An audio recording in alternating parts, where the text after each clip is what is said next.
Hello guys, আসসালামু আলাইকুম। আশা করি আল্লাহর অশেষ রহমতে আপনারা ভালো আছেন, আমরা ভালো আছি। প্রতিদিনের মতন আপনাদের মাঝে আমি আর একটা নতুন ভিডিও নিয়ে আসলাম। আজকের ভিডিওটা ভালো লাগলে অবশ্যই প্রথম থেকে শেষ পর্যন্ত দেখবেন।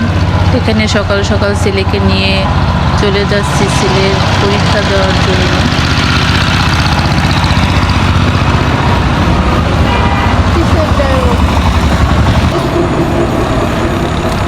এখন আমি গাড়িতে উঠে যাচ্ছি।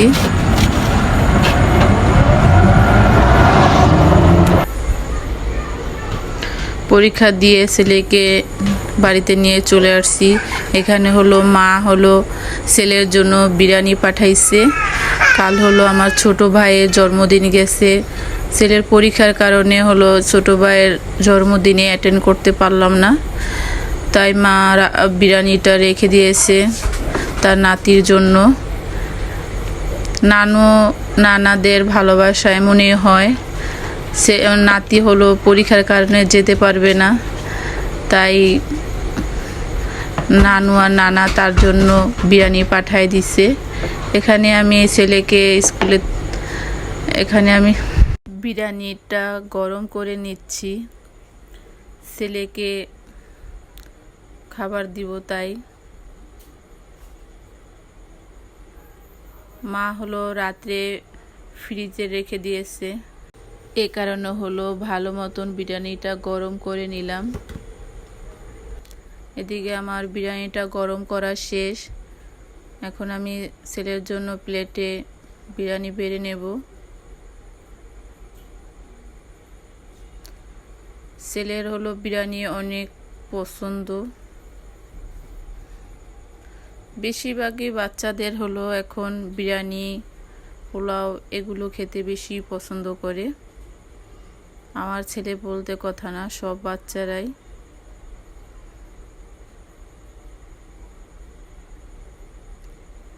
এই যে আমি এখানে ছেলেকে টেবিলে বিরিয়ানিটা দিয়ে গেলাম। এখন ছেলে বসে খাবে। স্কুলের থেকে আসার পরে আমি ছেলেকে গোসল করায় দিয়ে তারপরে বিরিয়ানিটা গরম করে ছেলেকে খেতে দিলাম। ছেলেকে জিজ্ঞেস করলাম, বাবা কেমন হয়েছে বিরিয়ানিটা? ছেলে বলল মজা, অনেক মজা হয়েছে।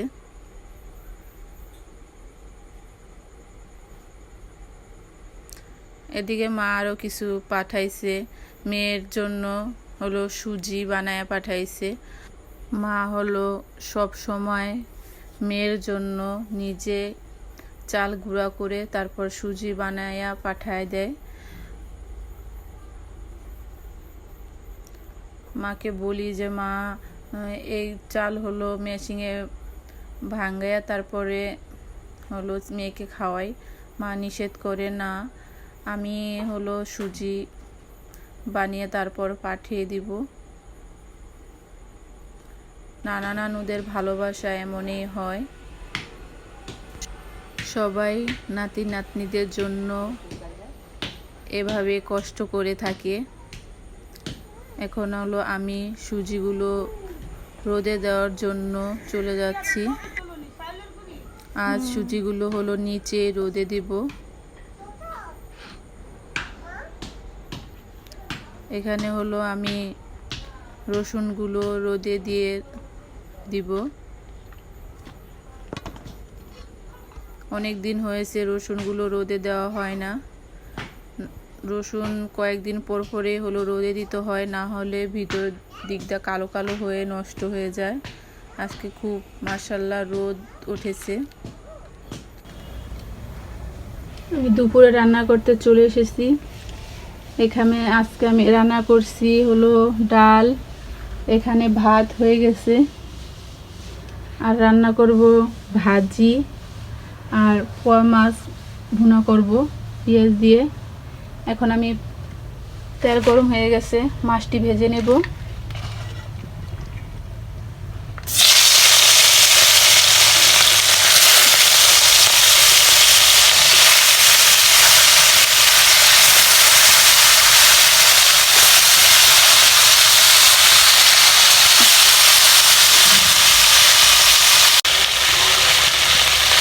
আমার এক পিঠ মাছ ভাজা হয়ে গেছে, আমি উল্টিয়ে নিয়েছি। পোয়া মাছটা একটু নরম হয়, এখানে সাবধানে উল্টাতে হয়। একটা মাছ একটু ভেঙে হয়ে গেছে। এখন আমি এখানে আমার মাছ ভাজা শেষ। আমি একটা করে এখন নামিয়ে নিব।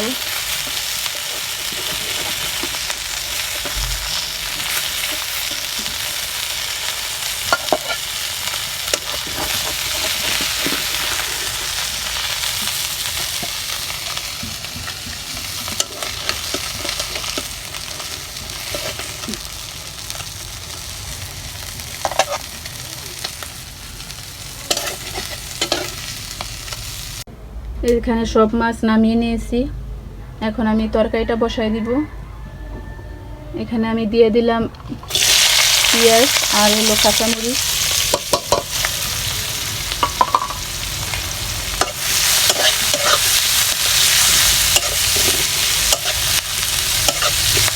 আমি কিভাবে পোয়া মাছটা ভুনা করি তাই আপনাদের সাথে একটু শেয়ার করতেছি, আপনারা একটু দেখেন।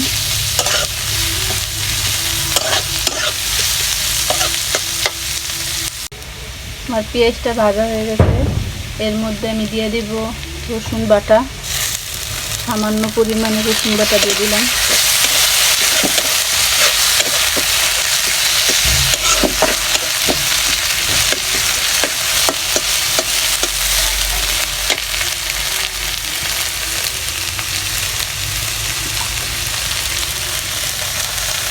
আমি একটু পানি দিয়ে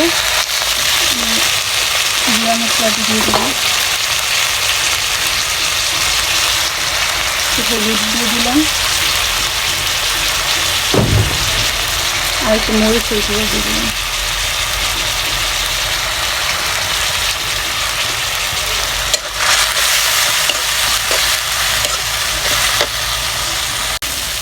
আমার এখানে মশলাটা কষানো হয়ে গেছে। আমি এখন পানি দিয়ে দিব।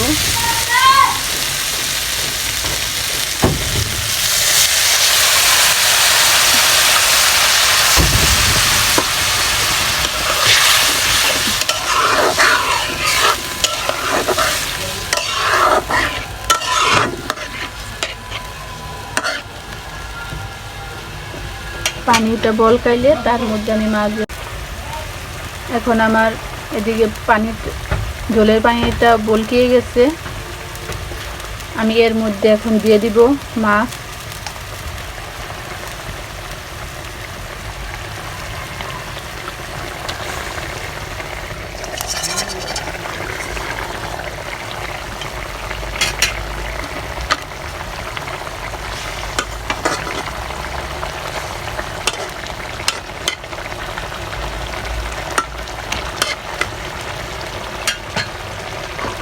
আমি এখন এটাকে ঢাকনা দিয়ে ঢেকে দিব।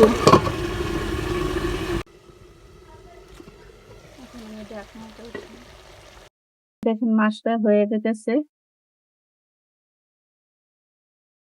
দিয়ে দিব জিরা গুঁড়া,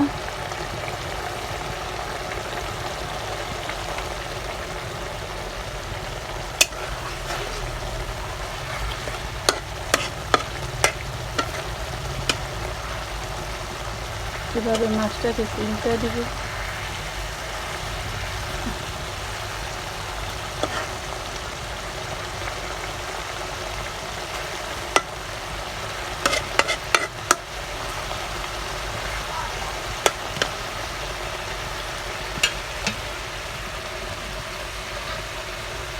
মাছটা হয়ে গেছে পোয়া মাছগুলো। এখন আমি দিয়ে দিব হলো ধনিয়া পাতা।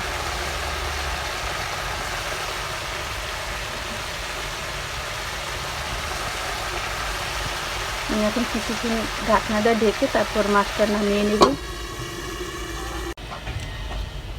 এখন আমি ভাজি করার জন্য কড়াইতে তেল দিয়ে দিচ্ছি। তেলটা গরম হয়ে গেছে। এর মধ্যে আমি ভাজিগুলো দিয়ে দিব।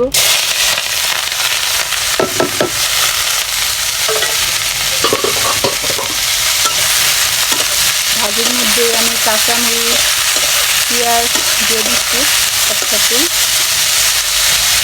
এখন আমি দিয়ে দেব সামান্য পরিমাণ লবণ।